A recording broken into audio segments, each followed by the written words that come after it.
بسم الله الرحمن الرحيم. السلام عليكم ورحمة الله وبركاته. الحمد لله وبه نستعين. أشهد أن لا إله إلا الله وحده لا شريك له، وأشهد أن سيدنا محمدا عبده ورسوله، ونصلي ونسلم على هذا النبي الكريم سيد المرسلين وعلى آله وصحبه أجمعين. أما بعد، أيها المؤمنون اتقوا الله، أوصيكم وإياي بتقوى الله، فقد فاز المتقون. Muslimin dan muslimat, mudah-mudahan dirahmati Allah Subhanahu wa ta'ala. Allah Subhanahu wa ta'ala berfirman dalam ayat 19 surah An-Nur. A'udzu billahi minasy syaithanir rajim. Innal ladzina yuhibbuna an tashi'al fahishatu fil ladzina amanu lahum 'adzabun alim fid dunya wal akhirah wallahu ya'lamu wa antum la ta'lamun. Shadaqallahul azim. Maksudnya Allah Subhanahu wa ta'ala berfirman, sesungguhnya orang-orang yang suka tersiarnya berita yang tidak elok tentang orang yang beriman, bagi mereka azab yang pedih dunia dan akhirat. Wallahu ya'lamu wa antum la ta'lamun. Allah lebih mengetahui, kamu tidak tahu. Surah An-Nur ayat 19. Daripada ayat ini dapat kita faham bahawa yang pertama adalah amat tidak baik kalau sekiranya kita hanya mendengar khabar-khabar angin yang belum tahu betul benarnya, dan kemudiannya kita menyebarkan khabar angin itu, sedangkan dia sesuatu yang boleh merosakkan Islam dan dakwah Islamiah itu sendiri. Yang kedua, Allah Subhanahu wa ta'ala nak sebut dalam ayat ini bahawa barang siapa yang terlibat di dalam menyebarkan berita-berita tidak baik tentang orang-orang yang baik, Allah Subhanahu wa ta'ala menjanjikan lahum azabun alim fid dunya wal akhirah. Dunia akhirat mereka pasti kena azab yang pedih. Dan yang ketiga, Allah Subhanahu wa ta'ala tutup ayat 19 surah An-Nur itu dengan firman dia, wallahu ya'lamu wa antum la ta'lamun. Maksud dia, Allah Subhanahu wa ta'ala dia mengetahui dan kamu manusia kamu tidak mengetahui. Muslimin dan muslimat yang dirahmati Allah sekalian, kita kena ambil ingat ayat ini, kerana kelupaan kita terhadap kehendak ayat ini boleh menimbulkan banyak benda tidak baik berlaku di kalangan umat Islam itu sendiri. Dalam sebuah hadis riwayat daripada Wasilah bin Al-Asqa radhiyallahu anhu, kata dia, qala Rasulullah sallallahu alaihi wasallam, la tuzhir asy-syamatata li akhik fayarhamakullah wa yabtaliyak, atau kama qala. Hadis riwayat At-Tirmizi. Maksudnya seorang sahabat yang bernama Wasilah bin Al-Asqa radhiyallahu anhu berkata, Nabi sallallahu alaihi wasallam bersabda, sabda Nabi, la tuzhirish syamatata li akhik, janganlah sekali-kali kamu tunjuk seronok ke atas musibah yang menimpa saudara kamu. Nabi pesan dalam hadis ni, Nabi kata kalau ada di kalangan kita, saudara kita, orang Islam, sama-sama berada di masjid, sama-sama semayang dengan kita, sama-sama beriman kepada Allah dan Rasul, sama-sama nak mengangkat kalimah Allah menjadi kalimah yang paling tinggi di muka bumi dan sebagainya. Nabi kata, la tuzhiri syamatata li akhik. Jangan sekali-kali kamu tunjuk seronok ke atas musibah yang menimpa saudara kamu. Fayarhamahullah. Nabi kata takut-takut Allah Subhanahu wa ta'ala kemudiannya bagi rahmat kepada orang yang ditimpa musibah ini. Wa yabtaliyak, dan Allah menimpakan ujian kepada kamu pula. Hadis riwayat Imam At-Tirmizi. Muslimin dan muslimat yang dirahmati Allah sekalian, daripada hadis ini dapat kita faham bahawa apabila saudara kita ditimpa musibah, ditimpa fitnah, ditimpa satu benda yang dia sendiri pun tak suka benda itu menimpa dia, kalau sekiranya kita tidak ada simpati, bahkan kita tunjuk seronok pula ke atas musibah yang menimpa dia, bahkan kita mengambil kesempatan pula ke atas musibah yang menimpa dia dengan memburuk-burukkan dia, Allah Subhanahu wa ta'ala suruh Nabi bagi tahu dekat kita, jaga-jaga. Takut-takut orang yang ditimpa musibah itu kemudiannya Allah bagi rahmat kepada dia, dan kita yang berseronok dengan musibah yang menimpa dia diuji pula oleh Allah Subhanahu wa ta'ala. Dan ketika kita kena uji, baru tahu kita boleh tahan ataupun tak boleh tahan dengan ujian yang mengenai kita. Hadis itu riwayat Imam At-Tirmizi. Muslimin dan muslimat yang dirahmati Allah sekalian, dalam ayat 10 surah Al-Hujurat, Allah berfirman, a'udzubillahi minasyaitanir rajim, innamal mu'minuna ikhwah. Sesungguhnya orang yang beriman, kalau betul dia beriman, dia mempunyai semangat ukhuwah, bersaudara dengan sama-sama orang yang Islam dan beriman sama macam dia. Di dalam sebuah hadis riwayat daripada Ibni Mas'ud radhiyallahu anhu, kata dia, qala Rasulullah sallallahu alaihi wasallam, la yuballighuni ahadun min ashabi an ahadin syai'ah fa inni uhibbu an akhruja ilaikum wa ana salimus sadri, atau kama qala, hadis riwayat Abu Daud dan At-Tirmizi.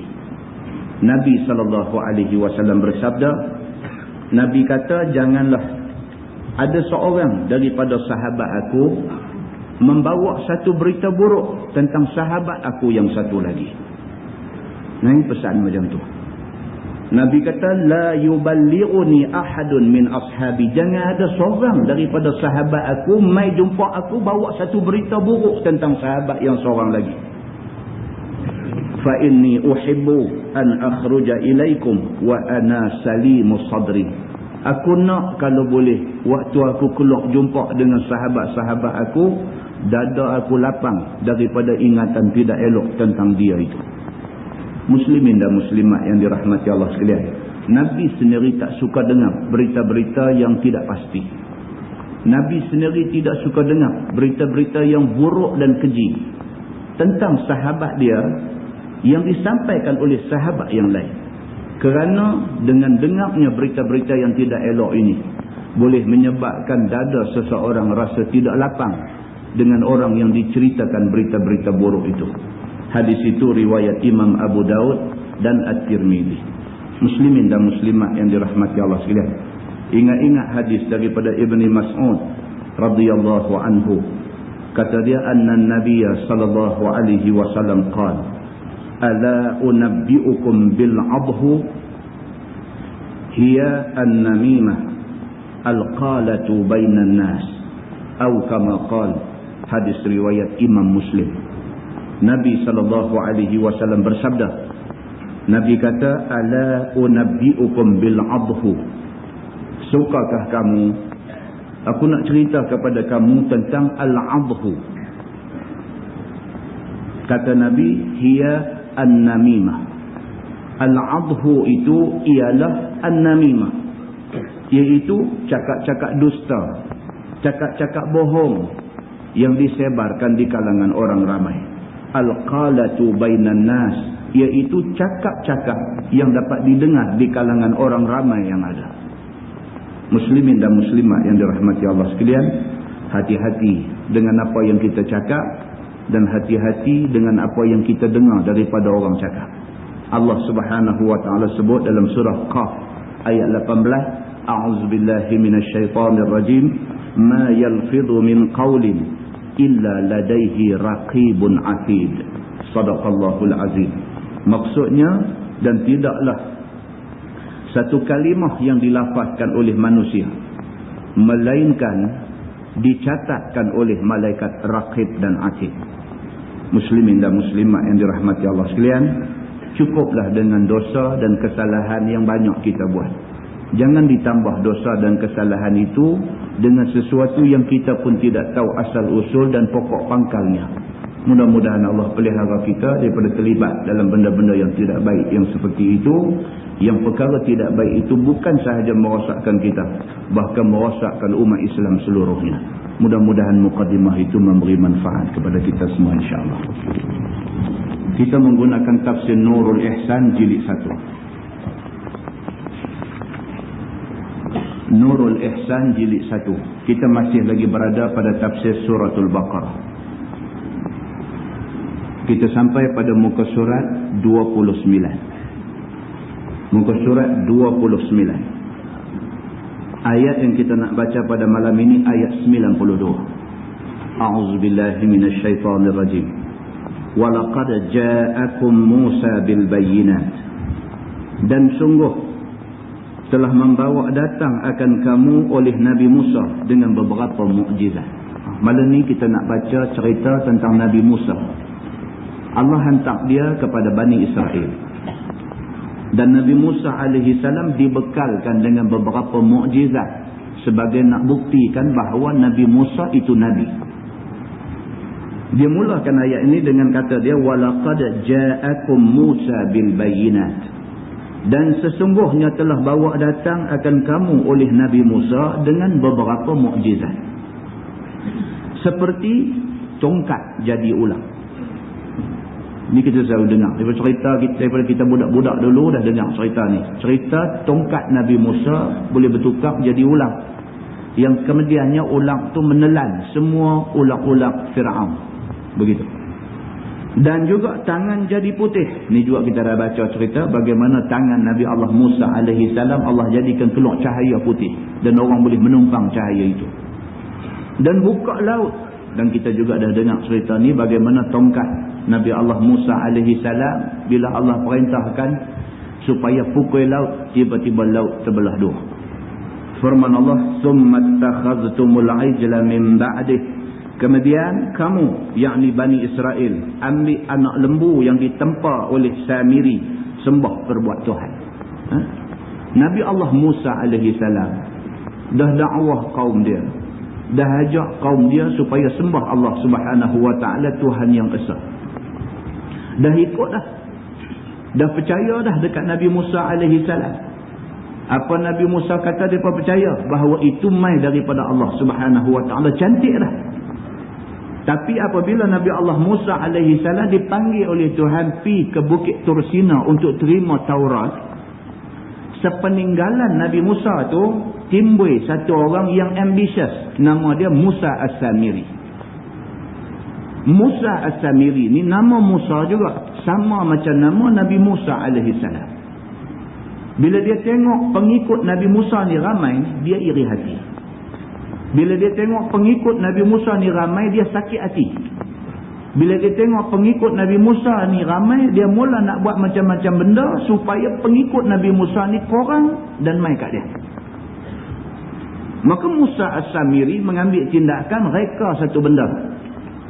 Dia kutip macam-macam emas, perak dan sebagainya, dia leburkan dan dia tempah menjadi seekor anak lembu. Kemudian dia seru orang ramai supaya sembah anak lembu tu dengan kata dia, inilah Tuhan yang kita duk sembah tak nampak selama ni. Orang yang dah sekian lama ikut Nabi Musa, dengan satu kejadian saja boleh divert, boleh corner. Tinggal Nabi Allah Musa alaihi salam ikut Musa As-Samiri dan sembah anak lembu yang ditempa ini. Allah Subhanahu wa ta'ala sebut kejadian ini dalam Quran dengan tujuan nak cerita kepada Nabi Muhammad sallallahu alaihi wasallam. Allah kata summa takhaztumul ijla min ba'dih, kemudian kamu Bani Israel, kamu ambil anak lembu yang ditempa oleh Musa As-Samiri, kamu sembah anak lembu itu dan kamu buat dia jadi Tuhan. Selepas daripada pergi Nabi Musa alaihi salam kepada miqat, yakni tempat munajat dia, supaya bawa datang dengan kitab Taurat. Lepas Nabi Musa alaihi salam tinggal tak apa lama, orang-orang ni sudah patah balik, sudah pusing balik kepada agama sesat dia. Mereka menyembah anak lembu yang dibuat oleh Musa As-Samiri ini. Dan Nabi Allah Musa alaihi salam pergi bermunajat untuk terima Taurat itu di Bukit Tursina. Firman Allah, wa antum zalimun, dan bermula kamu itu zalim sekaliannya dengan diambil ajal, yakni anak lembu yang ditempa itu disembah dan dibuat Tuhan. Orang yang tinggal Tuhan ikut lain daripada Tuhan, ini orang zalim, kata Allah Subhanahu wa ta'ala. Firman Allah, wa iz akhadna mitsaqakum, dan ketika kami ambil akan perjanjian kamu, yakni atas berbuat amal akan hukum yang di dalam Taurat itu. Allah Subhanahu wa ta'ala kata, bila Nabi Musa alaihi salam balik daripada Bukit Tursina bawa kitab Taurat. Tuan-tuan, kitab Taurat dia turun sekaligus. Kitab Injil turun sekaligus. Quran sahaja yang turunnya bitadrij, turunnya secara berperingkat-peringkat. Quran turun dalam bulan Ramadan. Kemudian sikit-sikit 23 tahun baru komplit 30 juzuk Quran. Taurat one shot Tuhan buat turun, terus bagi dekat Nabi Allah Musa alaihi salam, buat balik terus kepada umat dia. Bila balik sampai kepada umat dia, didapati umat dia sudah sembah ajal ataupun patung lembu yang dibuat oleh Musa As-Samiri.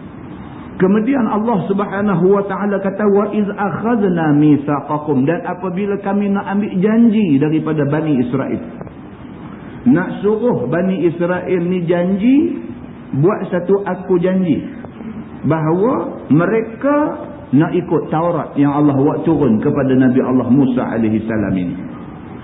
Mereka tak mau ikut. Mereka dah terpedaya dengan ajal yang Musa As-Samiri buat mai dekat mereka. Mereka dah kata ajal ataupun patung anak lembu ni Tuhan. Bila buat mai Taurat, tak mau dah terima Taurat ni. Sehingga kan kata Allah, wa rafa'na fawqakumut tur, dan kami angkat atas kepala kamu itu Bukit Tursina. Kemudian membantah kamu daripada terimanya, supaya hendak dijatuh akan dia, yakni akan bukit itu atas kamu. Dan kami kata, khuzu ma atainakum biquwwah, ambil oleh kamu akan barang yang kami datang akan kamu itu dengan sungguh-sungguh dan ijtihad.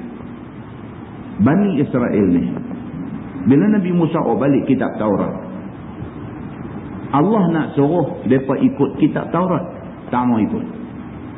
Sampai kena ugut. Sampai Allah Subhanahu wa ta'ala suruh malaikat angkat bukit nak hempah atas kepala Bani Israel ni. Kalau hampa tak mau ikut Taurat, kami hempah atas kepala hampa. Sampai macam tu. Kalau hampa tak mau ikut Taurat ni, Bukit Tursina ni akan hempah atas kepala hampa, hampa mati habis semua. Sampai begitu keadaan dia. Bila diugut sampai macam tu rupa, barulah mereka ni mau mengaku, kata mereka nak ikut kitab Taurat yang diturunkan Allah Subhanahu wa ta'ala kepada Nabi Allah Musa alaihi salam.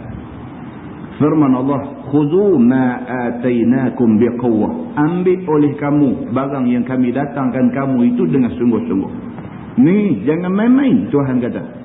Kitab Taurat ni jangan mengaku di mulut aja nak ikut, tapi ambil kitab Taurat ni, pegang sungguh-sungguh. Apa jadi pun kamu dengan kitab Taurat ini. Firman Allah Subhanahu wa ta'ala, wasma'u, dan dengarlah oleh kamu akan barang yang disuruh akan kamu dengannya, akan sebagai dengar terima. Tuhan kata dekat mereka ni, dengar betul-betul. Dengar apa yang Taurat, apa yang Allah kata dalam Taurat, dan kata sami'na wa ata'na, kami dengar dan kami taat. Qalu, kata mereka itu, yakni kata Bani Israel, sami'na wa asayna. Kami dengar perkataan engkau dan kami derhaka suruhan engkau. Mereka kata kami tak dengar boleh, tapi kami tak mau ikut. Dan ini yang kata Bani Israel. Cukup punya bantah. Cukup punya ketegang. Cukup punya tak boleh dengar cakap.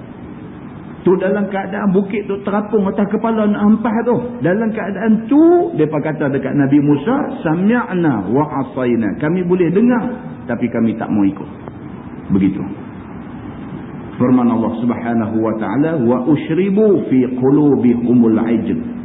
Dan meminum pada hati mereka itu akan kasih ajal, yakni buat Tuhan.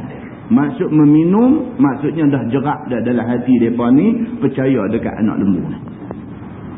Ushribu maksudnya minum. Minum ni maksud jerak. Hati mereka dah jerak dah dengan kepercayaan kepada tokong ni. Tak sebab apa. Itu sudah heran dekat Bani Israel. Dalam masyarakat kita lah pun banyak macam ni dia boleh percaya ke tokong tu. Walaupun heran. Kita fikir akal sihat tak boleh terima. Tapi mereka tetap percaya.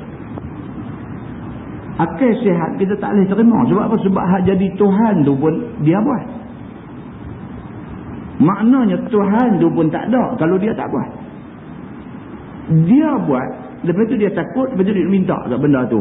Tak boleh terima. Akal sihat tak boleh terima. Tapi ramai orang boleh terima. Banyak sebenarnya benda-benda macam ni duduk dalam masyarakat kita. Banyak benda yang akal tak boleh terima, tapi ada orang terima. Percaya kat bomo misalnya. Bukan sedikit orang percaya. Benda tak boleh terima. Dia kata penyakit apa pun dia boleh ubat. Dia kata penyakit apa pun dia boleh berubat. Kita tengok dia pun sakit juga.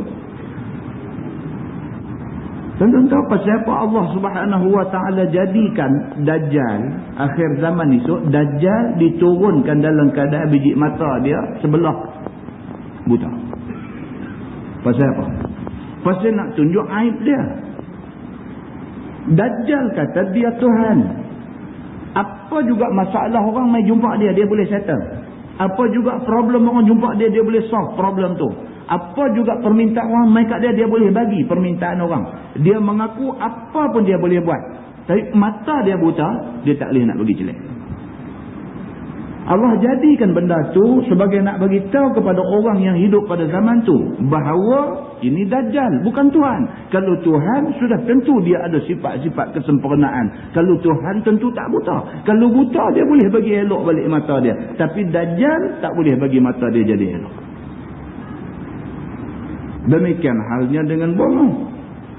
Dia mengaku apa pun dia boleh selesai. Masalah apa, duit hilang pun boleh jumpa dia. Siapa jadi sakit apa pun mai kat dia. Semua dia boleh buat. Tapi kita tengok dia sendiri pun masalah banyak. Maka itu aib yang ada pada diri dia. Yang menunjukkan kelemahan dia sebenarnya. Sebenarnya baik buruk, sihat, sakit dan sebagainya. Ini Allah Subhanahu wa ta'ala. Bukan kerja dia. Muslimin dan muslimat yang dirahmati Allah sekalian. Umat Nabi Allah Musa, Bani Israel ataupun puak Yahudi ini, bila Nabi Musa AS balik daripada Bukit Tursina, balik dengan membawa kitab Taurat nak bagi dekat mereka, mereka tak mau ikut. Pasal apa? Tuhan kata wa ushribu fi qulubihumul ajl, dan telah meminum pada hati mereka itu. Maksudnya telah jerak dah dalam hati mereka ni kasih kepada patung lembu tadi, dan buat patung itu menjadi Tuhan mereka. Bikufrihim, dengan sebab kufur mereka itu. Mereka jadi lagu tu pasal mereka ni kufur daripada awal. Memang tak boleh nak buka hati untuk mendengar hidayah Allah Subhanahu wa ta'ala. Hati dah tutup dah. Firman Allah, qul, kata olehmu ya Muhammad, bi'sa ma ya'murukum bihi imanukum. Sejahat-jahat barang yang menyuruh akan kamu dengannya oleh iman kamu dengan Taurat, akan sembah ajal itu. Maksudnya Allah Subhanahu wa ta'ala kata huduh sungguh anjuran iman kamu. Kalau sekiranya kamu kata iman kamu yang suruh kamu sembah ajal. Dia pun kata dekat Nabi Musa, kami ni sembah patung lembu ni bukan saja-saja sembah. Iman kami. Dia pun kata iman kami yang mendorong kami suruh sembah patung lembu ni. Tuhan kata kalau betul lah iman hampa yang mendorong hampa suruh sembah patung ni, buruk sungguh iman hampa ni. Tuhan kata macam tu. Firman Allah, in kuntum mu'minin, jika ada kamu itu beriman sekalian dengan Taurat. Maknanya tiada kamu itu beriman dengan Taurat. Kerana iman tiada suruh sembah ajal dan tiada suruh mendustakan Nabi Muhammad sallallahu alaihi wasallam yang disuruh beriman dengannya di dalam Taurat itu. Maknanya Nabi Musa kata, kalau betul hampa beriman, hampa tak jadi macam lah ni, piduk sembah patung ni. Kalau betul hampa beriman dengan isi kandungan Taurat ni, hampa jadi orang elok. Bahkan dalam kitab Taurat sendiri Allah sudah sebut tentang kebangkitan Nabi Muhammad sallallahu alaihi wasallam. Cerita Nabi Muhammad nak jadi nabi ni dalam Taurat sebut dah. Dalam Injil sebut dah. Tapi pendeta Yahudi tutup cerita tentang kebangkitan Nabi Muhammad ni, maka sehinggakan orang-orang Yahudi tak boleh terima Nabi Muhammad ni nabi. Demikian juga berlaku dalam ajaran Kristian. Apabila padri-padri dia tutup cerita tentang Nabi Muhammad yang ada diterangkan dalam Injil, sehingga ke orang Kristian tak boleh terima Nabi Muhammad ni sebagai Nabi akhir zaman. Benda ni berlaku kerana pembohongan orang-orang yang tertentu. Maka akhirnya mereka tolak Nabi Muhammad SAW sebagai Nabi. Firman Allah, qul, kata olehmu wahai Muhammad, in kanat lakumud darul akhirah indallahi khalisatan min dunin nas.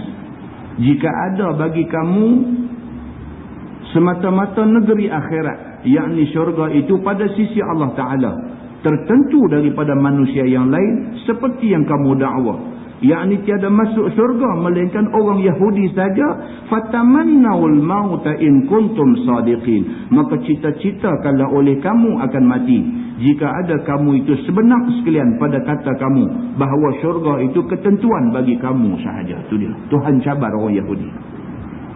Orang Yahudi kata, mereka kata syurga ni mereka aja boleh masuk, lain daripada Yahudi tak boleh masuk syurga.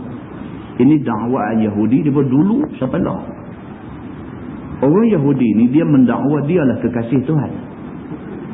Lain daripada Yahudi tak ada tempat di sisi Tuhan. Yahudi dia bangga macam tu, dia duk berasa megah macam tu. Daripada dulu sampai hari ni Yahudi tetap dengan pendirian tu. Allah Subhanahu Wa Ta'ala dah cabar dah Yahudi ni semua. Allah kata, kalau betul kamu sahaja yang boleh masuk syurga, lain bangsa, lain umat tidak boleh masuk syurga, Tuhan kata, fatamannawul mauta in kuntum sadiqin. Awak hampa tak mati cepat. Lebih cepat mati, lebih cepat hampa pergi syurga.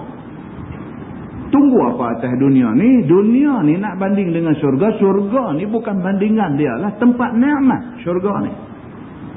Syurga ni tempat yang kamu teringat apa Tuhan bagi. Teringat. Tak gaduh minta, teringat. Kita duk baca hadis tentang syurga ni di masjid Kepala Badan. Sampai ada hadis menceritakan orang yang masuk syurga ni, mereka ada satu pasar, ada satu suq. Suqul Jannah. Dia kata ada satu pasar dalam syurga. Yang pasar itu menjadi tempat ahli-ahli syurga pakat pergi berimpun.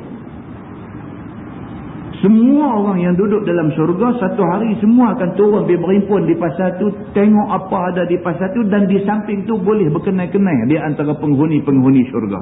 Ini dipanggil Suqul Jannah, pasar syurga. Dan orang yang turun di pasar tu, dia teringat nak apa, dapatkan dia.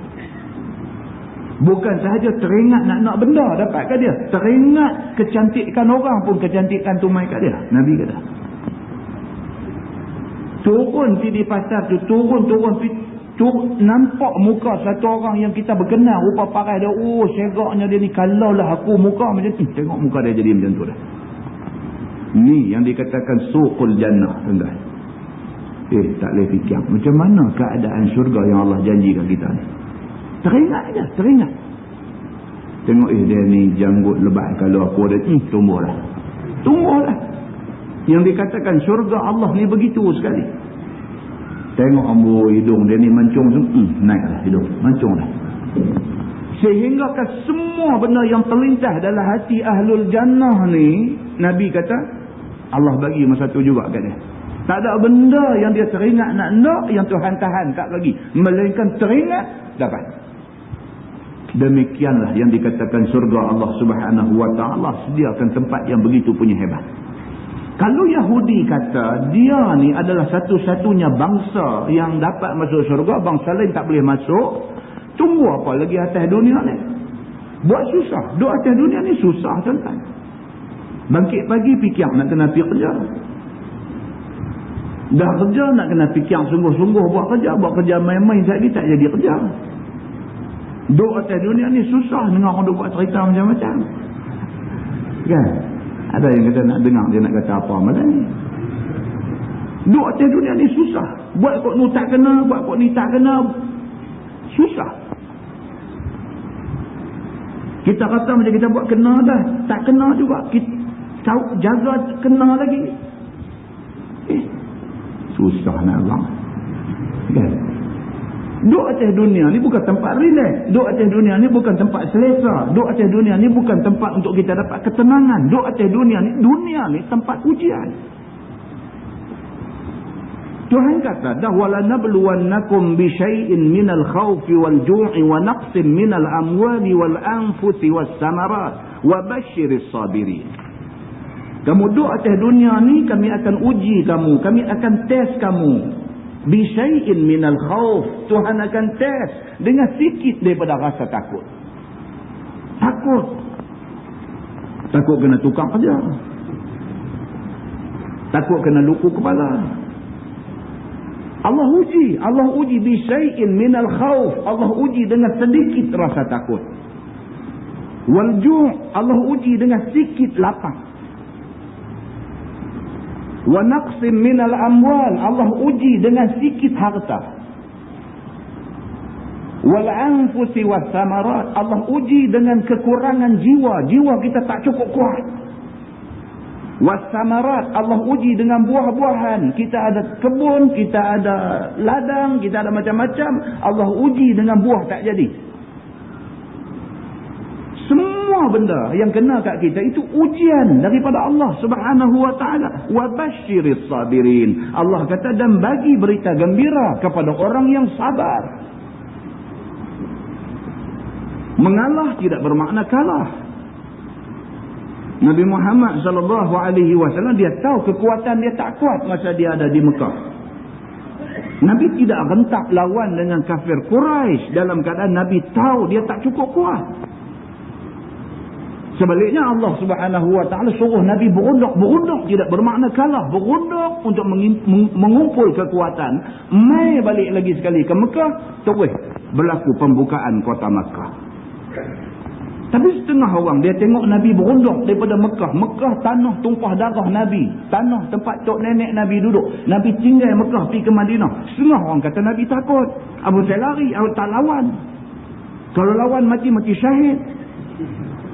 Tapi Nabi SAW berunduk dalam keadaan macam tu, berunduk pasal apa? Pasal dia tahu tak cukup kuat untuk lawan.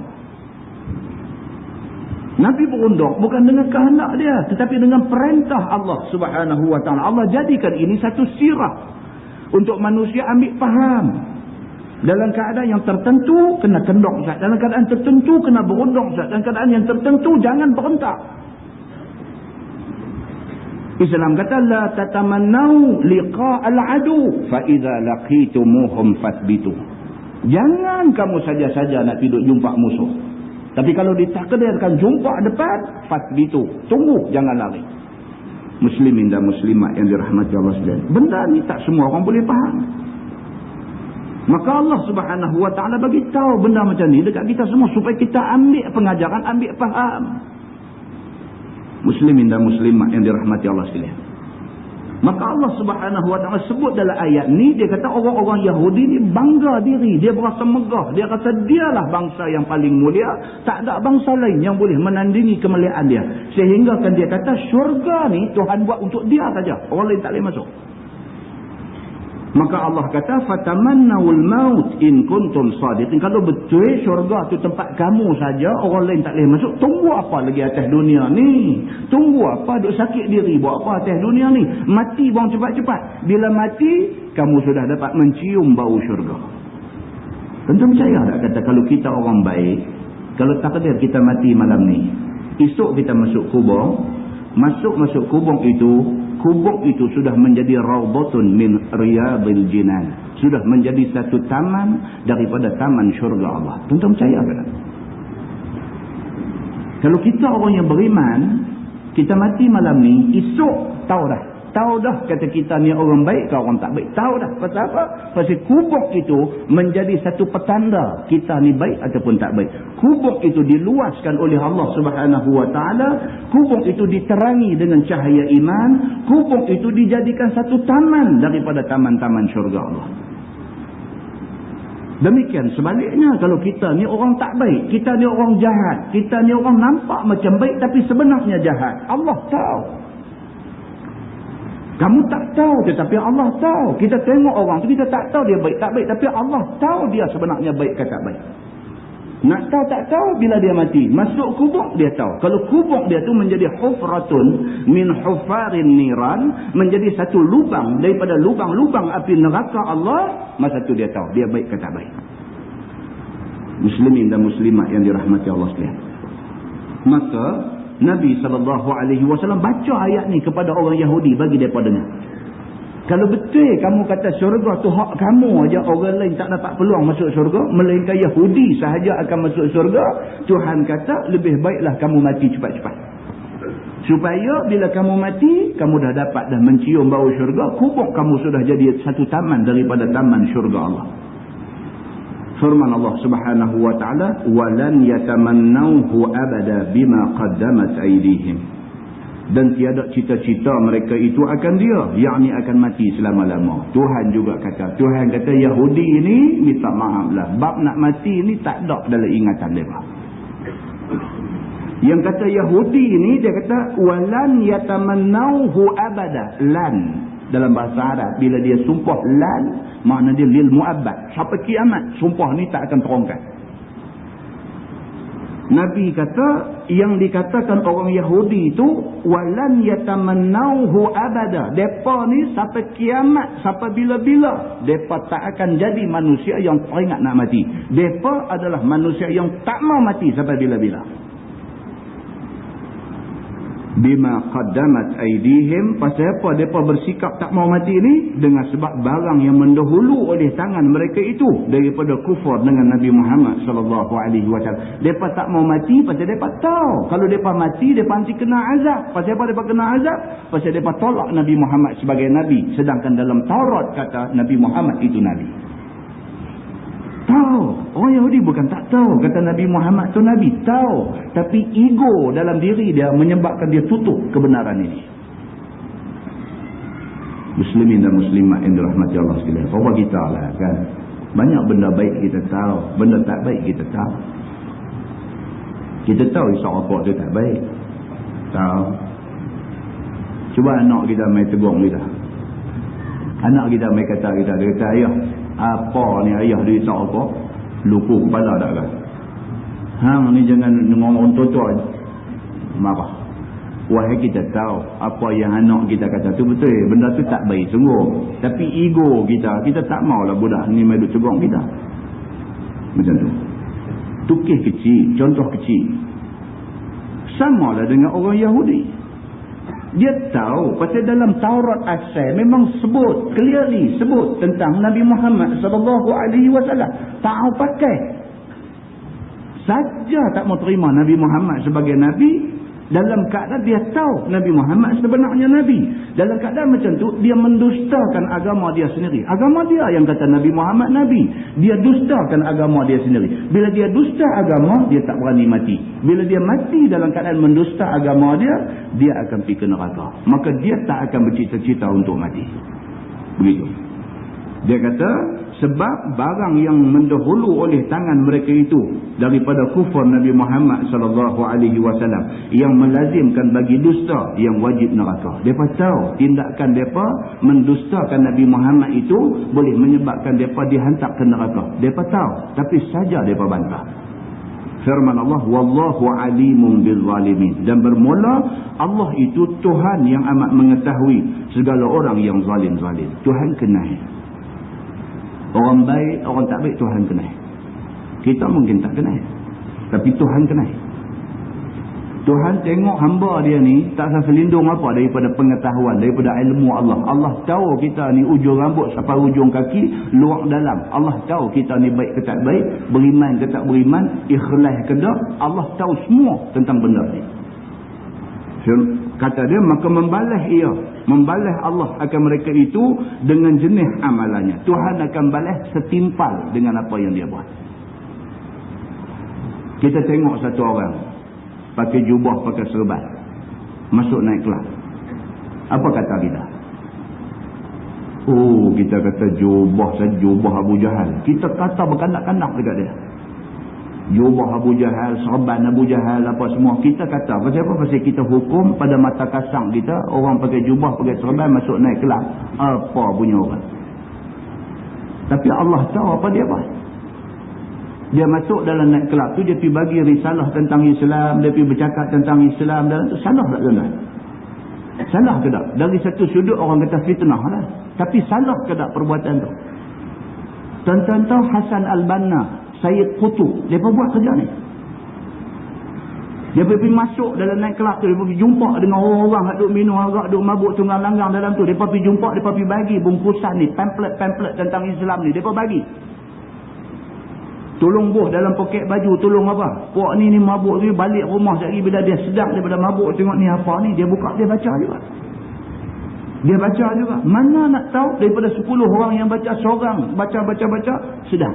Seperti mana Cat Steven apabila abang dia approach dia. Kita dengar cerita Cat Steven. Dia mula-mula dapat the Holy Quran daripada abang dia waktu dia buat birthday party di rumah dia. Abang dia yang dah masuk Islam tu pi birthday party dia. Pi bukan pi nak seronok-seronok, pi nak tunggu langgang mabuk dah. Tapi abang dia pi dengan satu mesej yang besar. Abang dia masuk jumpa dia, abang dia bagi satu hadiah bungkus elok-elok bagi kat dia. Abang dia kata kat dia, Steven, yang ni jangan letak rata-rata, letak tempat tinggi. Bila kamu ada masa, kamu buka baca. Dia kata kat abang dia, takkan nak balik lah, tunggu saat dulu. Ya dengan kami dulu. Abang dia kata, aku main bukan nak ya dengan hamba. Aku main, aku ada mesej nak bagi dekat hamba. Ni, benda ni letak tempat tinggi. Hang rasa ada masa, buka tengok apa benda. Sudah, dia pun balik. Orang yang tengok daripada jauh, bila nampak abang dia masuk, abang dia ni pun masuk Islam. Apa kata pergi duduk lompat. Dah, dia masuk, dia ada mesej nak bagi dekat kau tu. Dengan kehendak Allah Subhanahu Wa Taala, bila habis yang ni semua selesai majlis, dia nak tidur dia apa semua, dia teringat hadiah abang dia bagi, dia boleh akan ambil buka tu. Dia kata for the first time, dia kata I saw the word the Holy Quran. Untuk pertama kali dia tengok perkataan the Holy Quran. Dia buka, dia tengok, dia tak tahu baca hak Arab tu, hak tulisan Quran tu, dia baca maksud dia, dia baca meaning dia. Dia kata bila dia baca, dia kata I feel something strange in my heart. Bila dia baca, duduk berasa lain macam. Dia baca. Sampai pagi dia tak tidur. Kerana duduk baca benda. Sia-siakah kerja kawan ni tadi? Sia-siakah kerja dia? Dia menyumbang. Tuhan kata, وَمَا تَفْعَلُوا مِنْ خَيْرٍ فَإِنَّ اللَّهَ بِهِ عَلِيمٌ. Dan apa juga yang kamu buat, kalau yang kamu buat itu min khairin, benda baik, daripada benda baik, فَإِنَّ اللَّهَ بِهِ عَلِيمٌ, maka sesungguhnya Allah dengan apa yang kamu buat itu Allah Maha mengetahui. Orang tak tahu, tapi Allah tahu bahawa dia ni buat dengan hati yang ikhlas, dia ni buat dengan tujuan untuk agama. Muslimin dan muslimat yang dirahmati Allah sekalian. Akhirnya dijadikan itu sebab kepada Cat Steven nak menerima hidayah Allah Subhanahu Wa Taala. Memang hidayah Allah bagi, tetapi sebab musabab nak terima hidayah tu, ni cerita dia. Serupa macam Sayyidina Umar Al-Khattab pergi rumah adik dia, pergi dalam keadaan nak cari gaduh, tapi kebetulan adik tengah baca Quran. Kebetulan, maka adik duk baca Quran itu jadi sebab musabab kepada dia menerima hidayah Allah Subhanahu Wa Taala. Hidayah Allah bagi. Tapi nak boleh keterima hidayah tu, dia ada cause and effect. Dia ada sebab musabab dia. Maka sebab musabab ini jangan dipandang kecil. Muslimin dan muslimat yang dirahmati Allah sekalian. Abu Zar Al-Ghifari, daripada seorang penyamun. Pertama kali jumpa Nabi Muhammad, tengok muka Nabi, sudah gegar hati dia. Daripada seorang penyamun, duk samun orang ke tengah jalan dan sebagainya. Bila jumpa Nabi, first time tengok muka Nabi, bergegar hati dia. Maka melihat wajah Nabi itu dijadikan sebab musabab kepada dia yang kemudiannya masuk Islam di tangan Nabi, yang kemudiannya Abu Zar Al-Ghifari menjadi satu orang yang cukup tinggi komitmen dia dalam Islam. Muslimin dan muslimat yang dirahmati Allah sekalian, kita kena memperbanyakkan jalan dakwah untuk menarik orang kepada agama Allah. Kita jangan sempit dalam memikirkan soal dakwah. Berapa orang sanggup buat bila jumpa turis duduk berjalan pergi bagi satu pamphlet agama dekat dia? Berapa orang sanggup buat? Bila nampak turis duduk jalan tu pergi bagi kat dia, mereka ni bukan ada satu pegangan hidup. Setengah daripada mereka ni tak ada pegangan hidup. Bagi dia agama ni sama aja. Bagi dia lagu tu, you ambil agama apa pun semua suruh jadi orang baik. Dia ingat macam tu aja. Islam bukan macam tu.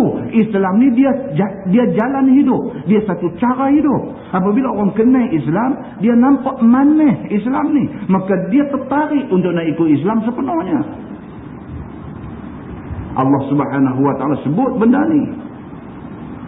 Allah kata, a'udzubillahi minasyaitonirrajim, wa man yujadilu fillahi bighairi ilmin wala hudan wala kitabim munir. Di kalangan manusia ni ada di kalangan depa ni yang bantah Allah bighairi ilmin, sedangkan tak ada ilmu.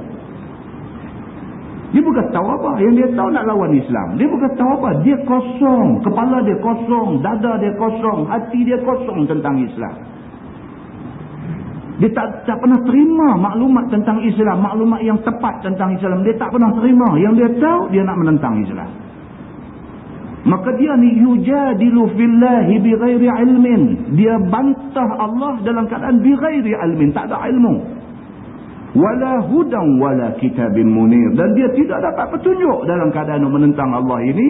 Dan dia tidak mendapat petunjuk daripada kitab yang bercahaya, daripada Quran. Tak ada siapa nak pergi terang benda ni kat dia. Muslimin dan muslimat yang dirahmati Allah sekalian. Maka orang-orang Yahudi ni macam ni juga mereka ni. Tak mau nak ambil tahu kebenaran Islam, tak mau nak ambil tahu kebenaran yang terkandung di dalam Taurat. Mereka tolak semua benda ni. Mereka nak berdiri atas ego mereka. Mereka kata mereka bangsa paling mulia dan mereka tak mau. Tuhan pernah sebut, laqad karramna Bani Israel. Tuhan sebut bahawa Tuhan muliakan Bani Israel ini. Mereka rasa terapung-rapung dengan pujian Tuhan bahawa mereka bangsa paling mulia. Berdasarkan amalan yang kita buat. Firman Allah, la tajidannahum ahrasan nasi ala hayat. Dan lagi engkau dapat akan mereka itu, akan Yahudi itu wahai Muhammad, terlebih haluba manusia atas hidup tu dia. Yang kata Yahudi ni bukan setakat depa ni tak mau mati, bahkan depa lah manusia yang paling haluba untuk menghadapi hidup. Maksudnya tak mau mati. Yahudi ni satu bangsa yang tak mau mati. Tuan-tuan, berapa banyak orang Islam dia bunuh di Palestin? Ratus, bahkan ribu dia bunuh setakat ni. Hari-hari ada orang Islam kena bunuh di Palestin. Tapi kalau orang dia mati seorang, mengamuk satu dunia. Pasal apa? Pasal dia adalah bangsa yang haluba dengan hidup. Berdasarkan amalan yang kita buat. Firman Allah, la tajidannahum ahrasan nasi ala hayat. Dan lagi engkau dapat akan mereka itu, akan Yahudi itu wahai Muhammad, terlebih haluba manusia atas hidup tu dia. Yang kata Yahudi ni bukan setakat depa ni tak mau mati, bahkan depa lah manusia yang paling haluba untuk menghadapi hidup. Maksudnya tak mau mati. Yahudi ni satu bangsa yang tak mau mati. Tuan-tuan, berapa banyak orang Islam dia bunuh di Palestin? Ratus, bahkan ribu dia bunuh setakat ni. Hari-hari ada orang Islam kena bunuh di Palestin. Tapi kalau orang dia mati seorang, mengamuk satu dunia. Pasal apa? Pasal dia adalah bangsa yang haluba dengan hidup. Dia tak mau mati. Kalau ada orang yang mati pula disebabkan kepada apa? Kepada serangan orang Islam, memang dia mengamuk habis-habis punya mengamuk. Ini yang dikatakan Yahudi. Wa minal ladzina asyraku, dan terlebih loba daripada kafir musyrikin yang engkar bagi ba'ats, yakni daripada bangkit kubur, atau hidup, yakni tak mau mati, kerana ketahui mereka itu dengan bahawa kembali mereka itu kepada neraka, tiada kafir musyrikin sebab engkar mereka itu baginda. Itu dia. Mereka ni adalah manusia yang Tuhan kata la tajidannahum ahrasan nas. Ahrasan nas maksudnya paling tamak ala hayah untuk hidup. Nabi kata apa? Nabi kata minasyaqa ya arba. Tanda jahat manusia ni 4. Nabi kata. Yang pertama dia kata qaswatul qalbi, kerah hati. Jahat, orang kerah hati ni jahat. Kerah hati tak boleh siapa nasihat, tak boleh orang main bercakap kebenaran, apa pun tak boleh. Kerah hati. Orang main bercakap pasal ayat Quran pun tak mau dengar, orang baca pasal hadis Nabi pun tak mau dengar, orang main bagi nasihat agama pun tak mau dengar, kira kerah hati. Dengan tak semayang, dengan apa, bini marah pun tak peduli.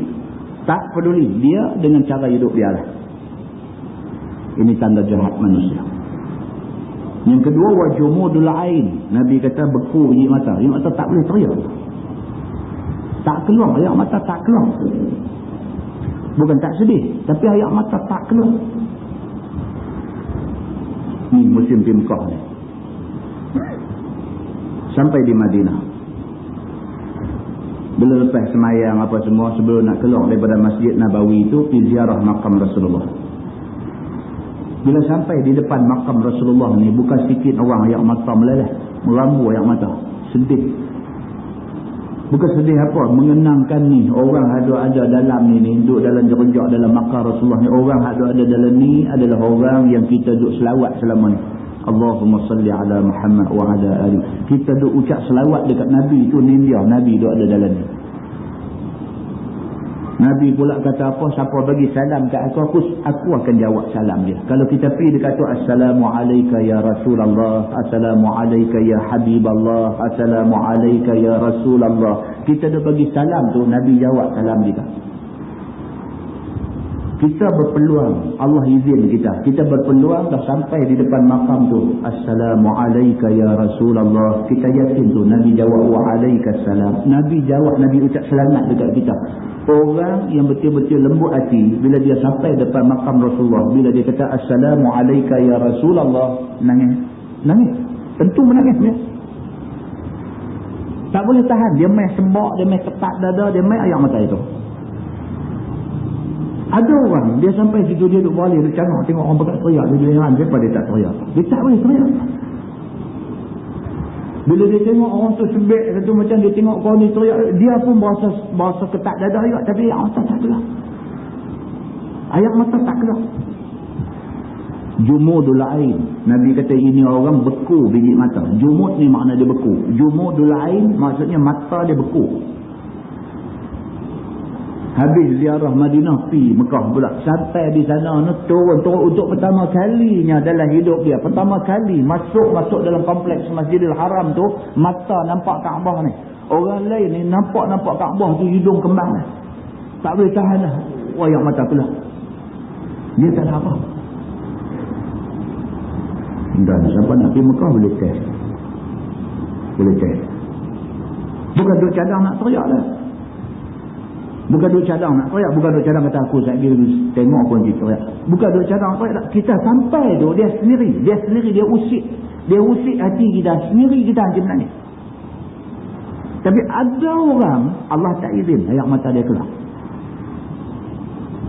Ada orang dia cukup sensitif. Dia pergi Madinah tengok makam Rasulullah, dia menangis. Dia mai sampai di Mekah tengok Baitullah, dia menangis.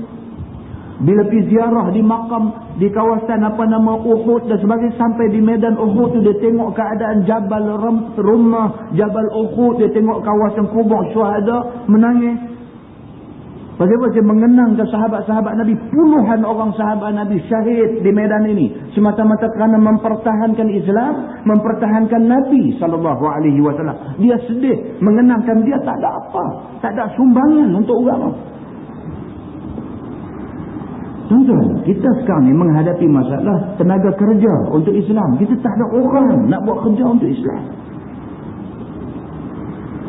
Kita boleh dapat orang mai dengar kuliah maghrib, boleh dapat orang mai dengar ceramah, ramai ni dah cukup baik dah. Tapi kita nak cari daripada ramai-ramai ni, kita nak cari orang yang pertama sanggup sacrifice untuk agama. Payah dapat. Kita nak cari orang yang sanggup buat kerja untuk agama. Kalau dia tak boleh buat kerja, dia sacrifice, bagi duit untuk tujuan agama. Susah nak dapat. Pasal apa masing-masing tidak rasa terpanggil untuk terlibat dalam kerja-kerja Islam. Dia tak rasa terpanggil. Dia tak rasa nak kena join sama dalam kerja-kerja Islam. Dia tak ada. Perasaan tu tak ada. Seperti mana perasaan sedih nak bagi keluar air mata di Madinah dan di Mekah tadi, tak ada. Macam itulah dia tak terpanggil untuk nak buat kerja Islam. Dia tengok orang dia buat kerja Islam, dia tengok tu, dia tengok saja, dia tak pernah ambil aktibar. Dia tengok, dia aku tak ada kerja-kerja macam ni. Kot kata nak celup poket ambil bagi duit, nah hampa ambil duit ni. Tak ada, perasaan tu tak ada dalam diri dia. Muslimin dan muslimat yang dirahmati Allah sekalian, ini masalah kita lah. Ini masalah kita. Kita mempunyai ramai orang yang syok bercakap. Di kedai kopi bercakap, di market bercakap, di office bercakap, di tepi jalan bercakap, di masjid lepas semayang bercakap dan sebagainya. Bercakap benda-benda yang tak bawa untung apa kepada Islam. Kita ada ramai orang macam tu. Tapi kita nak cari orang yang boleh buat kerja untuk Islam, susah. Muslimin dan muslimat yang dirahmati Allah sekalian. Maka Nabi SAW kata jahat manusia 4, qaswatul qalbi, keras hati, wa jumudul ain, biji mata beku, payah nak menangis kerana takut dosa yang banyak di depan Allah, wal hirsu, yang ayat Quran kata la tajidanna ahrasan nas, dalam hadis Nabi kata wal hirsu, tamak, payah nak buang sifat tamak daripada diri manusia. Oh, susah tuan-tuan. Tamak dalam diri kita ni susah kita nak buang. Masing-masing tanya diri sendiri. Kita sudah urai panjang-panjang benda ni. Tanya diri sendiri. Bergaduh adik-beradik pasal apa? Pasal tamak berebut harta. Jadi tak bertegur antara adik-beradik pasal apa? Pasal tamak harta. Yang ni jadi punca. Habis punah ranah keluarga. Muslimin dan muslimat yang dirahmati Allah sekalian. Wa tulul amal. Dan jahat manusia yang keempat, dia kata angan-angan panjang. Tul maksudnya panjang. Kalau tul maksudnya naik 10%. Tul maksudnya banyak. Ada begitu. Melawak lagi. Wa tulul amal maksudnya panjang angan-angan. Duk pasang angan-angan saja. Kerja tak buat. Angan-angan tinggi. Nak lagu ni, nak kalau boleh dapat lagu ni. Apa kerja kita buat, apa sumbangan kita sehingga kita nak dapat macam yang kita cita-citakan, yang kita angan-angan. Maka Nabi kata orang yang fulul amal, yang panjang angan-angan ni jahat. Dia ni habis masa dengan angan-angan, tidak ada kerja yang dia boleh buat. Muslimin dan muslimat yang dirahmati Allah sekalian. Maka Allah Subhanahu wa taala sebut dalam ayat tadi, la tajidannahum ahrasan nasi ala hayat. Dan lagi engkau wahai Muhammad akan dapati mereka itu, yakni Yahudi itu, terlebih haloba manusia atas hidup. Yahudi adalah bangsa yang paling nak hidup. Dia tak mau mati. Dia tak mau dengar pun cerita pasal mati. Begitu.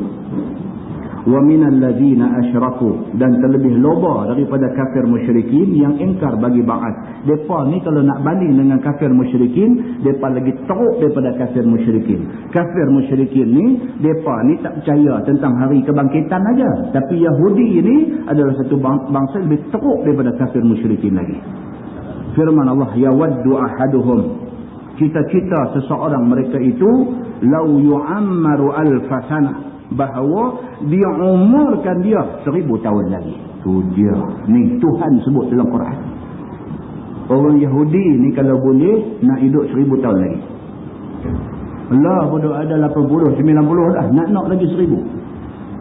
Ni yang dikatakan Yahudi ni. Tak ada ingat dalam hati ni. Tak ada ingat kata dia ni nak mati. Tak ada. Dia kira nak hidup. Kalau boleh lagi 1000 tahun dia nak hidup. وَمَا هُوَ بِمُزَحْزِحِهِ مِنَ الْعَذَابِ أَنْ يُعَمَّرْ, dan tiada ia dengan jauhnya daripada azab bahawa dia umurkan dia. Maksudnya padahal panjang umur tu Tuhan kata langsung tak boleh nak menjauhkan dia daripada azab. Lagi panjang umur, lagi banyak dosa. Pasal duduk dalam bangkah. Dia duk minta dekat Tuhan. Yahudi ni duk minta kat Tuhan, kalau boleh nak lagi 1000 tahun lagi nak hidup. Tuhan kata dah. Kalau bagi 1000 tahun lagi banyak dosa dia dengan Tuhan. Sekali-kali 1000 tahun itu tidak bawa manfaat kepada dia. Wallahu basirun bima ya'malun. Dan bermula Allah Subhanahu wa ta'ala adalah Tuhan yang amat melihat dengan barang yang mereka itu beramal, yakni baik dan jahat. Tuhan tahu tuan-tuan. Kita ni pun serupa lah. Tuhan tahu kita buat baik atau kita buat jahat, Tuhan tahu. Dan Allah Subhanahu wa ta'ala akan tunjuk di depan orang ramai semua esok, baik ke kita ni ataupun jahat kita ni.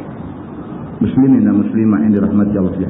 Telah bertanya Abdullah bin Suriyah, iaitu seorang ulama Yahudi, akan Nabi SAW ataupun Sayyidina Umar Al-Khattab, yang ni daripada mereka yang bawa turun wahyu, siapa ia daripada malaikat? Maka kata Nabi SAW, ialah Jibril. Ni seorang ulama Yahudi, nama dia Abdullah bin Suriyah. Dia pun nama Abdullah juga, pasal dia pun percaya Tuhan Allah juga. Maka dia namakan dia Abdullah, maksud dia hamba Allah juga.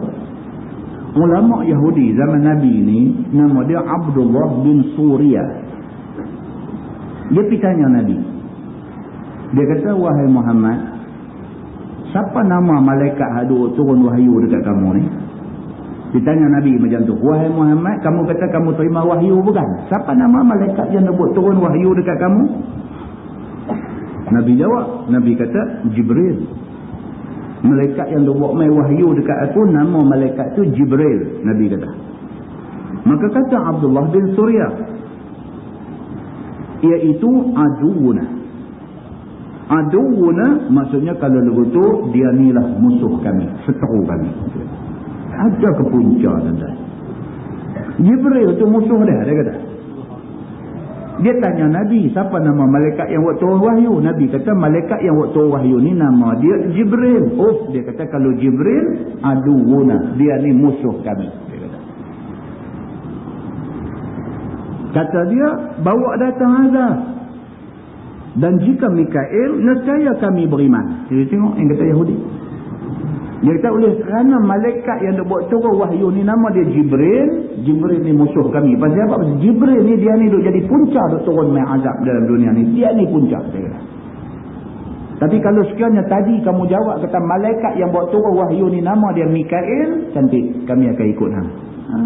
Macam tu. Tak ada kerja. Jadi kata dekat Nabi Muhammad SAW, dia kata, dan jika sekiranya malaikat yang buat turun wahyu tu nama dia Mikail, nescaya kami beriman. Itu sebab dia bubuh nama apa menteri dia dulu, Mikail buat apa? Mikail dia buat nama apa? Rupanya Mikail ni bagi dia malaikat yang bagus. Sebab apa? Kita pun percaya malaikat Mikail ini waktu rezeki. Dia ni doa main segala macam-macam nak apa, hujan lah apa, semuanya kerja malaikat Mikail. Itu bidang tugas dia. Oh, dia pun cukup syok dengan nama Mikail ni. Kan? Anda saya kami beriman. Dia kata kalau sekiranya malaikat yang waktu wahyu ni malaikat Mikail, kami ikut. Tentu biarlah kami ikut. Kerana dia bawa datang dengan khafat, iaitu kemurahan, dengan hujan dan tumbuh-tumbuhan dan selamat, maka turunlah semuanya ini. Dia kata kalau sekarang Mikail, cantik. Dia kata pasal apa? Mikail ni dialah dia bawa emas segala benda ni. Dialah malaikat yang membawa kemurahan. Hujan dia yang bawa emas. Dia kata tumbuh-tumbuhan, keselamatan, kesejahteraan, ketenteraman, ini semua kerja Mikail. Kami suka dekat Mikail. Dia berkata begitu. Firman Allah, qul, kata olehmu ya Muhammad bagi mereka itu, bagi Yahudi itu, man kana aduwan li Jibril, barang siapa berseteru dengan Jibril, maka mati ia dengan duka cita. Itu dia. Bila saja Abdullah bin Suriyah ni kata dekat Nabi, Jibril tu musuh dia, Allah terus buat turun ayat, Wahai Muhammad, kata dekat dia ni, kata Allah ni juga, qul man kana aduwan li Jibril, barang siapa yang memusuhi Jibril, fa innahu nazzalahu ala qalbika biiznillah, maka bahawasanya telah bawa turun ini wahyu, yakni Quran atas hati engkau dengan suruh Allah Subhanahu wa taala. Habangkan dia, Jibril itu adalah malaikat yang turun wahyu dekat aku. Siapa musuh dia, orang tu akan binasa. Habangkan dia Allah. Tuhan suruh jawab Allah tu juga. Muslimin dan muslimat yang dirahmati Allah sekalian. Pasal apa tuan-tuan? Memusuhi Jibril bermakna memusuhi Allah. Kita memusuhi orang yang membawa ayat-ayat Allah bermakna kita memusuhi Allah. Mai satu ustaz duk baca ayat Quran, bagi-bagi duk baca ayat Quran, duk baca hadis Nabi, kita tak suka, kita benci kat dia. Pasal apa benci kat dia? Pasal dia baca Quran, pasal dia baca hadis, kita benci kat dia kerana tu. Bermakna kita benci Allah kerana dia mai baca ayat Allah. Kecuali kalau dia melencong, kita benci kat dia bukan kerana dia baca ayat Allah, kita benci kat dia kerana dia melencong daripada jalan kebenaran. Yang tu ada pasal. Ni dia duk baca ayat Quran, dia duk baca hadis Nabi, kita benci kat dia. Kita benci kat dia, makna kita benci Allah. Pasal dia duk baca hak Allah suruh dia baca. Sama dengan Yahudi, dia benci kepada Jibril semata-mata kerana Jibril waktu turun wahyu. Bahawa siapa benci Jibril, sesungguhnya dia dijanjikan kebinasaan oleh Allah. Allah suruh Nabi habaq dekat dia Allah tu juga. Begitu. Kata dia, musaddiqan lima baina yadayhi, hal keadaan membenar bagi barang yang antara hadapannya, yakni daripada Taurat dan Injil dan semuanya. Itu dia. Quran turun mai. Quran bukan kata hak lain semua tak boleh. Quran yang Jibril waktu turun mai dekat Nabi Muhammad ni, Quran itu musaddiqan lima baina yadayhi. Quran itu tolong endorse pula, kata memang Taurat ni Tuhan juga yang buat turun, Injil pun Tuhan juga yang buat turun. Cuma bila turun Quran, maka syariat yang dibawa oleh Injil dan Taurat terhenti, kena ikut Quran. Tetapi Quran mengaku bahawa Taurat dan Injil itu juga mai daripada Allah. Apa masalah yang tak mau ikut Quran? Itu persoalannya. Firman Allah, wa hudan wa busyra lil mu'minin, dan menghidayah pada sesat dan menyuka dengan syurga bagi segala orang-orang mukmin. Ini yang dikatakan Quran ini. Dia nak bawa petunjuk. Hidayah maksud dia petunjuk. Quran turun mai kat kita ni, dia nak bawa petunjuk. Dia tak mau orang sesat. Maka mai Quran nak tunjuk jalan lurus kepada orang-orang, dan orang-orang tidak akan sesat. Kata dia, dan menyuka dengan syurga bagi orang-orang mukmin. Dan Quran ni juga mai nak cerita tentang syurga, cerita tentang janji baik kepada orang-orang yang mau ikut Quran. Firman Allah, man kana aduwan lillahi wa malaikatihi wa rusulihi wa Jibril wa Mikal.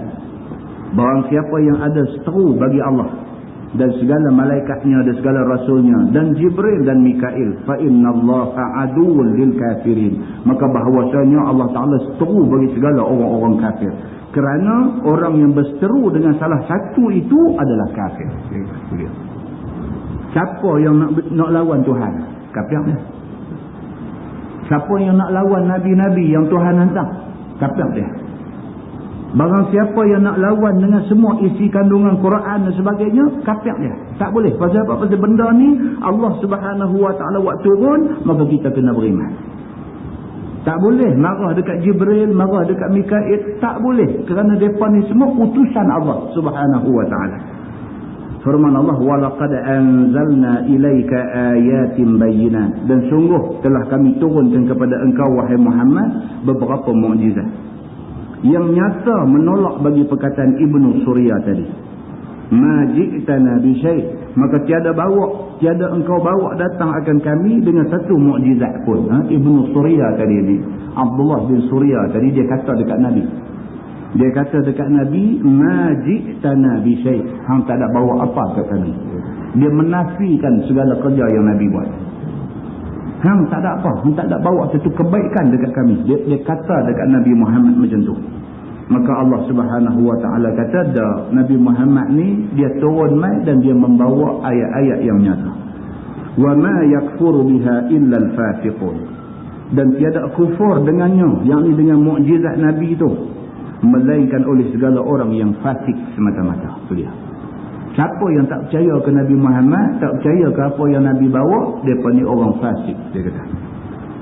Awakullama ahadu ahdan, adakah tiap-tiap janji mereka itu akan satu janji atas beriman dengan Nabi jika keluar ia, atau janji akan Nabi bahawa tiada menolong mereka itu akan orang kafir musyrikin atas Nabi? Nabi SAW ni Allah suruh Nabi kata, patutkah orang Yahudi ni berjanji dengan Allah, sedangkan lepas itu dia pemukul janji? Itu maksud dia. Janji kata nak ikut, nak beriman, nak pakai apa yang Tuhan kata, lepas tu bantah. Patutkah pada buat main-main dengan Tuhan macam tu? Firman Allah, nabazahu fariqun minhum, melontar akan dia oleh satu firqah daripada mereka itu dengan batal janji. Sebahagian daripada orang Bani Israel janji, lepas tu lempar buang kitab Taurat, tak pakai. Tuan-tuan, kita bila baca cerita ni, jangan duk ingat Bani Israel, duk nampak Bani Israel. Kita lah, ni cerita macam kita lah ni. Orang Islam kita ni pun, Allahu Akbar, duk mengaku kata Quran ni, kitab suci dia, Quran ni, saya kira lah. Mau ayat Quran, tolak tepi, tak pakai. Sama aja. Sama aja. Jangan duk tengok Bani Israel, duk boleh teruk ni. Teruk apa? Kita pun teruk juga. Kita ni bila baca ayat Quran ni, dia ada kaedah dia. Dia kata al-ibrah bi umumil lafzi la bi khususis sabab. Quran ni kita nak ambil pengajaran ni bukan daripada sebab turun dia. Sebab turun ayat ni kepada Bani Israel bukan sebab tu, tapi kita nak tengok al-ibrah bi umumil lafzi. Tengok lafaz ayat tu. Lafaz tu dia kata apa? Dia kata ada sebahagian orang sudah dengar kitab kemudian lempar pergi ke lain. Yang tu yang kita nak kena ingat. Bulan puasa baru ni khatam 2 kali, Quran khatam 2 kali, tapi tak ikut juga Quran. Tak ikut.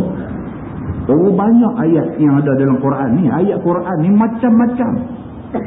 Daripada persoalan besar, soal tadbir negeri, sampai soal hak kecil-kecil ni tak boleh duk hasad dengki kat orang ni, semua ni ada dalam Quran. Ada orang dia duk fokus hak besar aja. Dia duk fokus kata apa ni, dalam Quran ni ada ayat tentang hudud, dalam Quran ni so potong tangan, dia duk fokus yang tu. Ayat yang melarang hasad dengki dia lupa. Yang ni pun ayat Quran juga. Dalam masa yang sama dia dengki kau orang. Maka Islam ni kaedah dia kata udkhulu fis silmi kafah. Dia kata masuklah kamu dalam Islam ini semua secara total. Kalau kita nak jadi orang Islam, bukan sahaja kita ni nak kepada pelaksanaan hukum Islam, bukan setakat tu sahaja, bahkan kita nak semua sekali. Diri kita ni penuh dengan akhlak Rasulullah. Rasulullah tidak ada perasaan buruk sangka, dengki dan sebagainya ke otak dah. Dalam diri Rasulullah tidak ada perasaan yang macam tu. Bahkan hadis yang kita baca awal-awal tadi, Nabi SAW pesan siap-siap dah dekat sahabat dia, jangan ada seorang daripada sahabat aku duk main cerita tentang buruk seorang yang lain dekat aku. Pasal apa? Aku tak mau dengan kerana dengar cerita kamu, aku pergi jumpa dia dalam keadaan dada aku tak bersih. Nabi tak mau sampai macam tu. Tuan-tuan, kita bila dengar cerita macam-macam ni, kita jumpa orang tak cantik lah. Tak cantik lah. Kan? Bila kita dengar cerita, kata ustaz ni nak abang, ustaz ni kata ustaz tu duk kata kat ustaz macam ni, kita dengar tak syok. Kita dengar tak syok. Bila jumpa sahabat kita yang diceritakan ni, kita jadi senyum pun dia jadi lagu, dia kemewel lagu, dia tak mahu nak jadi cantik. Bila kita dengar cerita, kita dengar cerita orang main ustaz dia sentai ustaz daripada awal bagi salam sampai assalamualaikum pula tu kira hantam ustaz ya. Dia tak apa, dia cerita tak mau dengar. Kalau betul sekali pun tak cerita lah. Padan dengan apa dengar, apa nilai sudah. Pada bila dah cerita, kita dah dengar, kita tak syok, kita tak syok. Kita nanti satu hari jumpa dengan dia, bila jumpa dengan dia tak seronok. Kan? Buat apa kita buat kerja macam tu? Apa satu untung dia? Tak ada untung apa? Tak ada satu untung apa? Kalau tujuan kita nak berjatuh dia, itu dah tujuan yang cukup tak baik dalam agama. Itu tujuan cukup tak baik dalam agama. Bukan kerja agama macam tu. Apatah lagi kalau dibuat oleh orang agama, lagi tak baik. Muslimin dan muslimat yang dirahmati Allah sekalian, Allah Subhanahu wa ta'ala nak peringat kepada kita tentang benda-benda macam ni. Dia tak mau bila dah mai dah ayat tu depan kita, kita dah baca, kita nampak macam faham dah, kita tak ikut macam yang ayat tu kata. Sama macam Bani Israel. Bila Taurat wak mai dekat dia tak mau ikut. Bila paksa angkat bukit Tursina nak ampas atas kepala, kata lagi dekat Nabi Musa, dia kata sami'na wa asa'ida, kami dengar boleh tapi kami tak mau taat. Bila betul-betul nak ampas atas kepala, depa angkat, depa sujud dan depa angkat sebelah biji mata, tengok bukit tu dah nak kena depa. Depa kata dekat Nabi Musa, okeylah Musa, kami beriman dengan isi kandungan Taurat. Ini cerita detail, dia ada dalam surah Al-An'am, tuan-tuan boleh buka rajuk cerita ni. Dah lepas mengaku dalam keadaan desperate macam tu, mengaku kata nak ikut Taurat, lepas tu bila kitab Taurat mai depan, nabazahu fariqum minhum, kata dia melontar akan dia oleh satu firqah daripada mereka itu dengan batal janji, tolak janji. Depa kata nak ikut Taurat tadi, tolak pergi ke tepi. Bal aktsaruhum la yu'minun, tetapi kebanyakan mereka itu tiada beriman mereka itu. Dah lepas tu tak mau ikut pula dah. Walamma ja'ahum rasulun min 'indillahi musaddiqun lima ma'ahum, dan tak kala datang akan mereka itu oleh rasul daripada Allah Taala, iaitu Muhammad sallallahu alaihi wasallam, yang membenar bagi yang serta mereka itu, yakni dalam Taurat atas muwafaqah barang yang disifatkan di dalamnya itu. Dia kata apabila mai Quran, memang isi kandungan Quran dengan Taurat muwafaqah. Dia kata pasal apa isi kandungan Taurat dengan Quran muwafaqah sama? Pasal apa? Pasal Tuhan tu juga yang buat turun. Cumanya Quran ini version yang lengkap. Taurat relevan pada umat zaman Nabi Musa. Injil relevan pada umat zaman Nabi Isa. Bila mai Quran ni dia relevan sampai kiamat. Maka bila dia Allah, macam kita nak tengok komputer lah, daripada Windows 95 jadi Windows 98, Windows 98 jadi Windows 2000, Windows 2000 jadi Windows XP lah, apa macam-macam duk main ni. Apa maksud dia ni? Maksud dia improve. Dia improve. Kalau 95 dengan Windows 98, tentu 98 jauh lebih banyak features daripada 95. Mesra pengguna.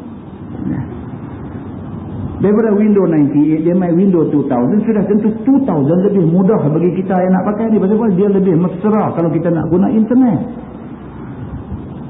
Kalau dia buat Windows 95 kemudian dia keluar 98 ni sama dengan Windows 90, apa benda baik tu sahabat?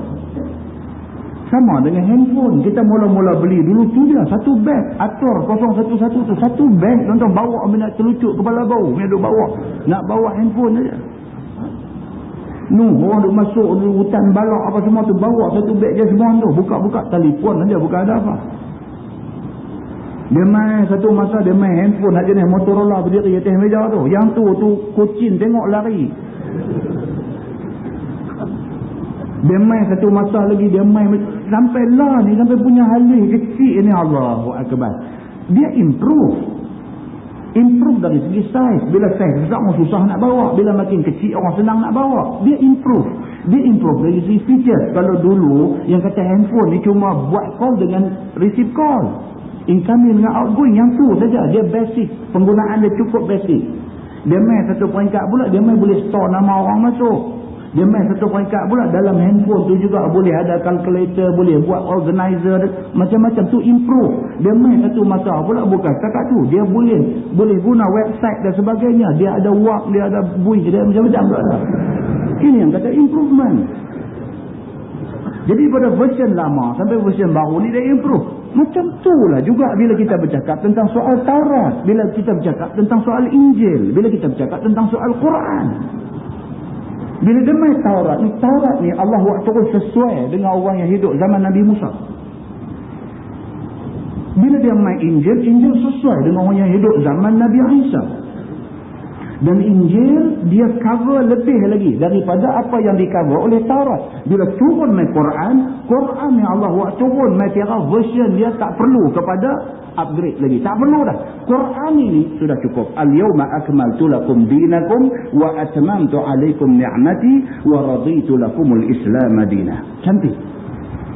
Maka tidak timbul persoalan kita tak mau ikut Quran. Tidak timbul persoalan kita kata Quran ini out of date. Tidak timbul persoalan kita kata Quran ini kalau kita apply dalam masyarakat law ni jadi kelengkap. Tak timbul soal ni. So Quran ini adalah version yang paling lengkap. Tuhan endorse benda ni. Cakap macam Bill Gates. Kan? Perang pada Microsoft. Dia macam tu. Allah Subhanahu wa taala berfirman, "Nabadha fariqum minal ladzina utul kitaba kitab Allah." Nescaya melontak oleh satu firqah daripada segala mereka itu, daripada segala Yahudi yang datang mereka itu kitab itu, yakni Al-Quran akan kitab Allah Taurat. Bila mai Quran dekat depa duk pegang Taurat. Bila mai Quran dekat depa buang Quran. Tak mau pakai. Depa nak pakai hak version lama juga. Salahlah perbuatan mereka menolak Quran version yang lengkap ni, nak pegang dengan version lama, salah. Begitu. Wara'a zuhurihim, pada balik belakang mereka itu. Ambil lempak buang Quran, tak mau pakai, lempak di belah belakang. Arti tidak amal mereka itu dengan barang yang dalamnya daripada beriman dengan Rasul dan lainnya. Tak mau beriman dengan isi kandungan kita. Ka'annahum la ya'lamun, seolah-olah mereka itu tidak mengetahui barang yang dalamnya daripada bahawa Nabi Muhammad SAW itu sebenar-benar Nabi, atau bahawa Quran itu adalah kitab Allah yang sebenar-benarnya. Maka segala Yahudi mengetahui Nabi Muhammad sebenar, kitabnya Quran itu sebenar, tetapi sengaja engkar mereka itu. Itu dia. Ni yang kata Yahudi, bukan mereka tak tahu. Mereka tahu Nabi Muhammad ni memang Nabi betul, tahu. Dan mereka tahu bahawa Quran yang Allah buat turun dekat Nabi Muhammad tu memang betul Quran, bukan Nabi Muhammad mereka. Mereka tahu. Bahkan Nabi tu dalam Quran Tuhan kata ya'rifunahu kama ya'rifuna abna'ahum. Mereka kenal Nabi Muhammad ni lebih daripada mereka kenal anak mereka sendiri. Daripada asal tu, mak Nabi, pak Nabi, keturunan Nabi Muhammad, Nabi daripada kecil, akhlak dia macam mana, sampai mereka sendiri panggil Muhammad Al-Amin, sampai bila batu Hajarul Aswad jatuh daripada dinding Kaabah, nak boh balik, bila Nabi jadi hakim, mereka terima semua. Bermakna, mereka terima Nabi Muhammad ni orang baik. Tapi bila Nabi Muhammad SAW berdiri di kaki Bukit Safa, Nabi kata, wahai semua kaum aku nak bagi tahu dekat hampa bahawa di sebalik bukit ni, kalau aku kata dekat hampa, kalau aku beritahu dekat hampa di sebalik bukit ni ada musuh nak serang kita, kamu percaya tak cakap aku? Sampai takat tu mereka kata apa? Mereka kata bahkan kami percaya kamu orang yang baik-baik daripada keturunan yang baik-baik. Mereka kata. Nabi Muhammad kata okey, bukan tu yang aku nak abang, tapi yang aku nak abang ialah aku ni Muhammad telah dilantik Allah untuk menjadi rasul. Dengar-dengar macam tu, ambil Abu Lahab ambil batu, punggai, pelupuk berdarah Nabi SAW. Pasal apa? Pasal apa yang marah ke Nabi Muhammad ni? Pasal apa? Adakah kerana dia jahat? Dia ada kes jenayah? Adakah dia biasa pergi cabul kehormatan mana-mana anak orang ke isteri orang ke apa-apa? Adakah Nabi Muhammad biasa samun, biasa rompak, biasa curi, biasa pinjam duit tak bayar daripada orang? Adakah Nabi Muhammad ni ada satu akhlak buruk dia buat di mana-mana sampai semua orang tahu dan sebagainya? Tak ada. Nabi Muhammad tak pernah buat benda tak elok macam ni. Pasal apa dia pemarah dekat Nabi Muhammad? Pasal Nabi Muhammad kata dia rasul, dilantik oleh Allah menjadi rasul. Kerana tu nak marah. Muslimin dan muslimat yang dirahmati Allah sekalian, kita ambil yang firman. Islam hak kita diikut ni cantik lah. Cantik lah. Tak payah dah hidup berasa nak. Tak ada lah. Islam hak kita ambil sebagai jalan hidup kita dah ni cantik lah. Terus istiqamah dengan Islam. Yang kedua, Quran yang Allah buat turun dekat kita ni lengkap dah. Tak payah duk was-was dah boleh tak boleh nak ikut Quran ni, sesuai tak sesuai segala isi kandungan Quran. Tak payah fikir dah. Quran ni memang lengkap. Kalau ikut, aman dunia ni. Bukan Malaysia, dunia ni aman kalau ikut Quran. Yang ketiga, Nabi Muhammad SAW ini adalah pemimpin yang Allah hantar untuk memimpin kita. Ikut dia. Ikut dia. Jangan sekali-kali kita tolak kepimpinan Nabi Muhammad SAW. Belajar sirah Rasulullah, belajar. Kita tengok macam mana cara Nabi SAW mengurus orang Islam begitu punya ramai pada zaman dia, dalam keadaan orang Islam masa tu bercampur dengan orang bukan Islam, bukan sikit tu ada. Di Madinah tuan-tuan, sikit ke orang Yahudi pada masa tu? Bani Quraizah, Bani Nadir, Bani Qainuqa. 3 bani ini saja 1000 dia ada di Madinah. Taat setia kepada Nabi SAW. Belajar sirah Rasulullah, tengok apa rahsia kejayaan dakwah dan pimpinan Rasulullah SAW, sehingga kan terjamin kesejahteraan seluruh dunia. Kemudiannya apabila diwarisi kepada Sayyidina Abu Bakar As-Siddiq, mai Sayyidina Umar Al-Khattab, zaman Sayyidina Umar 2/3 dunia surrender dengan sukarela nak duduk bawah pemerintahan Sayyidina Umar. Sayyidina Umar tak mau terima. Sayyidina Umar kata, aku tak boleh terima dah negeri kamu nak duduk bawah payung pemerintahan aku. Aku tak boleh terima. Sebab terlampau jauh negeri kamu dengan tempat aku duduk. Aku takut, aku tak boleh nak menjamin keadaan di tempat kamu. Dia kata, tak apa. Kami duduk bawah payung kamu, kami sudah rasa aman. Apa rahsia dia, tuan-tuan? Apa rahsia di sebalik orang rasa senang, rasa selesa, rasa tenang, rasa tenteram, rasa aman apabila mereka duduk di bawah payung Islam? Tidak ada sebab kenapa orang Islam hari ini boleh rasa keluh kesah, berasa tak boleh dah nak hidup dengan Islam dia ada sebab. Tidak ada sebab. Sebaliknya, kita hari ini kena balik kepada cara hidup Islam.